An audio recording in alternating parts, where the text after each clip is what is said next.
नमस्कार, मैं हूं सत्यपाल और आप देख रहे हैं CWB हिंदी न्यूज।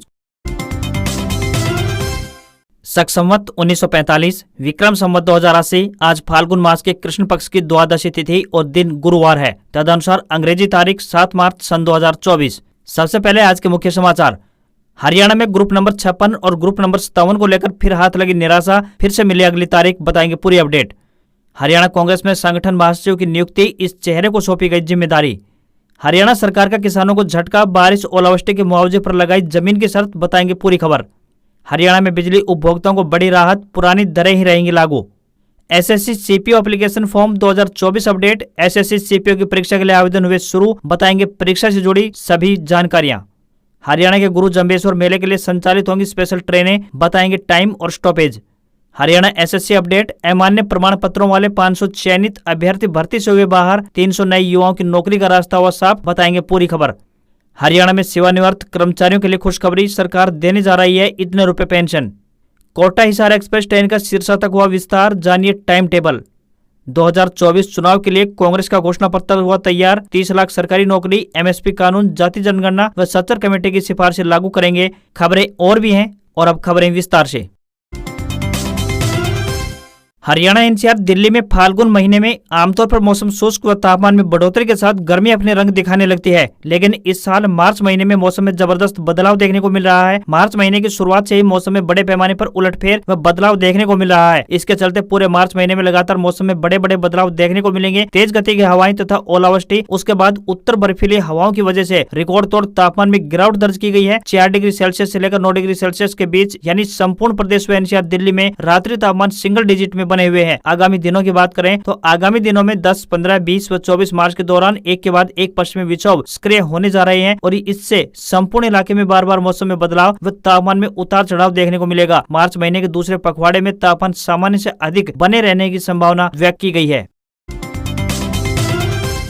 हरियाणा राज्य परिवहन विभाग सिरसा ने विभिन्न अप्रेंटिस पदों पर भर्ती के लिए आवेदन आमंत्रित किए हैं। यह भर्तियां कॉन्ट्रैक्ट आधार पर की जाएंगी। ऐसे में जो भी इन पदों पर आवेदन भेजने के इच्छुक हैं वे आधिकारिक वेबसाइट के माध्यम से अपने आवेदन भेज सकते हैं। आवेदन करने की अंतिम तिथि 12 मार्च 2024 साय 5 बजे तक रहेगी। आवेदक 50% अंकों सहित 10वीं पास या फिर संबंधित क्षेत्र में ITI धारक होने चाहिए। किसी भी वर्ग के उम्मीदवारों को कोई भी आवेदन शुल्क नहीं देना है। Diesel mechanic, motor mechanic vehicle, electrician, welder, carpenter, COPA, painter, turner इत्यादि पदों पर आवेदन भेजने के लिए उम्मीदवारों को आधिकारिक वेबसाइट पर जाना होगा।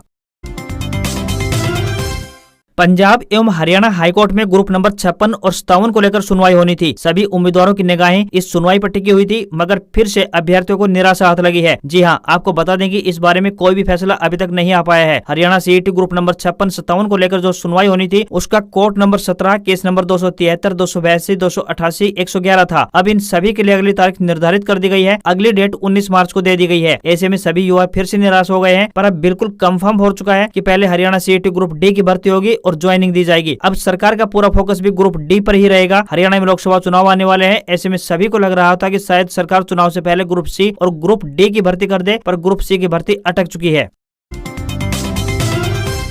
लोकसभा चुनाव को लेकर हरियाणा में कांग्रेस पार्टी ने अपनी तैयारियों को अमली जामा पहनाना शुरू कर दिया है। पिछले 2 लोकसभा चुनाव से हाशिए पर चल रही पार्टी इस बार बढ़िया प्रदर्शन की उम्मीद लगाई बैठी है। पिछले चुनाव में तो पार्टी को सभी 10 लोकसभा सीटों पर हार का सामना करना पड़ा था। लोकसभा चुनाव की तैयारियों में जुटे कांग्रेस पार्टी के शीर्ष नेतृत्व ने हरियाणा में संगठन महासचिव की नियुक्ति कर दी है। जयदीप धनखड़ को यह जिम्मेदारी सौंपी गई है। उनकी गिनती पूर्व मुख्यमंत्री भूपेंद्र सिंह हुड्डा के बेहद करीबियों में होती है। हरियाणा में संगठन महासचिव की जिम्मेदारी सौंपे जाने से कांग्रेस पार्टी को सूबे में संगठन विस्तार की उम्मीद जगी है। पिछले कई सालों से कांग्रेस हरियाणा में अपने संगठन का विस्तार नहीं कर पाई है। इसकी सबसे बड़ी वजह पार्टी के शीर्ष नेताओं की आपसी गुटबाजी रही है, लेकिन अब संगठन महासचिव की नियुक्ति होने से इस दिशा में सुधार होने की संभावना जताई जा रही है।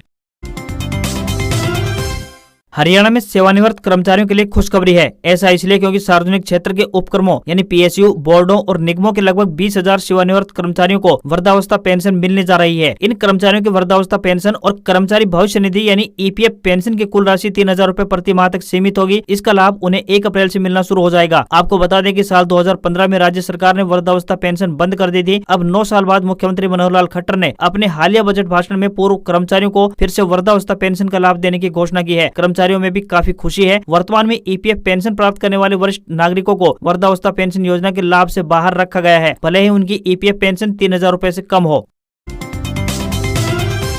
हरियाणा में पिछले शनिवार को हुई बेमौसमी बारिश और ओलावृष्टि से प्रभावित किसानों की खट्टर सरकार की एक शर्त ने चिंता बढ़ा दी है। बता दें कि हरियाणा क्षतिपूर्ति पोर्टल पर 5 एकड़ की शर्त ने किसानों के सामने मुश्किलें खड़ी कर दी हैं। किसान सिर्फ इतने नुकसान की रिपोर्ट ही क्षतिपूर्ति पोर्टल पर अपलोड कर पा रहे हैं। गौरतलब है कि प्रदेश सरकार ने नुकसान की रिपोर्ट क्षतिपूर्ति पोर्टल पर अपलोड करने के लिए 15 मार्च तक का ही समय दिया है। इसको लेकर किसानों में सरकार के खिलाफ आक्रोश बना हुआ है। हालांकि सीएम मनोहर लाल खट्टर ने किसानों से अपील करते हुए कहा है कि वह जल्द से जल्द फसलों में हुए नुकसान की रिपोर्ट क्षतिपूर्ति पोर्टल पर अपलोड करें। किसानों का कहना है कि जिन किसानों का 5 एकड़ से ज्यादा नुकसान हुआ है उन्हें पोर्टल पर बहुत दिक्कत आ रही है। असंध से कांग्रेस विधायक शमशेर सिंह गोगी ने कहा है कि सरकार को 5 एकड़ की सीमा हटाकर क्षतिपूर्ति पोर्टल को फिर से डिजाइन करना चाहिए। सरकार को किसानों को वास्तविक एकड़ जमीन अपलोड करने की अनुमति देनी चाहिए जहां उन्हें नुकसान हुआ है। सरपंच या नंबरदार की उपस्थिति में भौतिक गिरदावरी हो और जल्द से जल्द प्रभावित किसानों को उचित मुआवजा राशि दी जानी चाहिए। चुनावी घोषणा से पहले ही भाजपा ने लोकसभा चुनाव की बिसात बिछानी शुरू कर दी है। प्रदेश की सबसे ज्यादा मानी जाने वाली हॉट सीट रोहतक के लिए प्रत्याशी घोषित करने को लेकर राजनीतिक गलियारों में माहौल गरमाया हुआ है। इसी कड़ी में सिनेमा के बड़े पर्दे पर ठेठ हरियाणवी में अपने अभिनय का लोहा मनवाने वाले अभिनेता रणदीप हुड्डा का नाम सुर्खियों में है। भाजपा की सूची में शामिल 3 नामों में सबसे ऊपर इनका नाम है। इसके अलावा सूची में डॉक्टर अरविंद शर्मा और ओपी धनखड़ के नाम भी शामिल है। रोहतक लोकसभा सीट पर पूर्व मुख्यमंत्री भूपेंद्र सिंह हुड्डा के बेटे दीपेंद्र हुड्डा की टक्कर में भाजपा मजबूत दावेदार तलाश रही है। इस सीट पर जीत सुनिश्चित करने को लेकर भाजपा किसी तरह की कसर नहीं छोड़ना चाहती है। यही वजह है कि रोहतक लोकसभा सीट से अभिनेता रणदीप हुड्डा का नाम खासा चर्चा में बना हुआ है। अभिनेता रणदीप हुड्डा का परिवार मूल रूप से जसिया गांव के रहने वाले हैं। जाट समाज से जुड़ा होने व फिल्मी दुनिया का चर्चित चेहरा होने के चलते इनका नाम भाजपा की सूची में सबसे ऊपर यानी टॉप लिस्ट में बना हुआ है।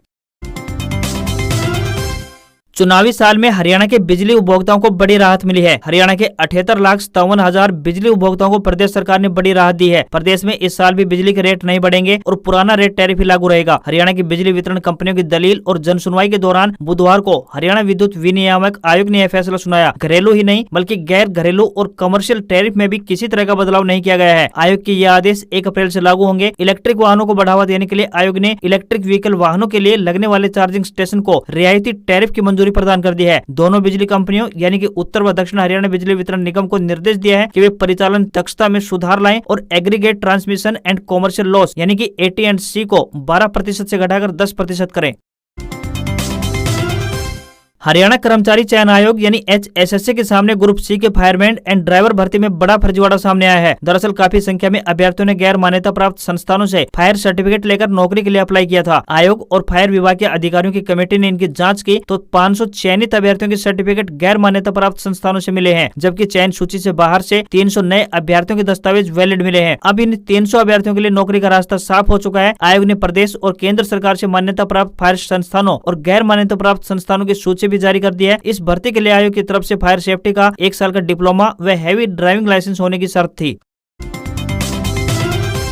हरियाणा में रेल यात्रियों के लिए एक और अच्छी खबर सामने आई है। भारतीय रेलवे ने यात्रियों की सुविधा का ख्याल रखते हुए कोटा हिसार कोटा एक्सप्रेस ट्रेन का सिरसा तक विस्तार कर दिया है। रेलवे के इस फैसले से अब अन्य जगहों के यात्री भी इस रेल सेवा का लाभ उठा सकेंगे। बीकानेर मंडल से संचालित होने वाली कोटा से चलने वाली train number 19,813 Kota Hisar express 9 March से और train number 19,807 Kota Hisar express 10 March से हिसार स्टेशन से सुबह 11:45 पर रवाना होगी। यह ट्रेन दोपहर 12:13 पर मंडी आदमपुर स्टेशन पहुंचेगी। यहाँ 2 मिनट के ठहराव के बाद आगे प्रस्थान करते हुए 12:29 पर भट्टू स्टेशन पहुंचेगी। यहाँ पर भी 2 मिनट के ठहराव के बाद ट्रेन आगे सफर करते हुए दोपहर 1:10 पर सिरसा रेलवे स्टेशन पहुंच जाएगी। इसी तरह वापसी में ट्रेन नंबर 19,808 9 मार्च से और ट्रेन नंबर 19,814 10 मार्च से सिरसा से शाम 4:15 पर रवाना होगी। यह ट्रेन 4:48 पर भट्टू स्टेशन और 5:06 पर मंडी आदमपुर स्टेशन पहुंचेगी। इसके बाद ट्रेन आगे सफर करते हुए शाम 5:45 पर हिसार पहुंचेगी और यहाँ से 5:55 पर रवाना की जाएगी। रेलवे की ओर से कोटा हिसार रेल सेवा की समय सारणी में कोई परिवर्तन नहीं किया गया है।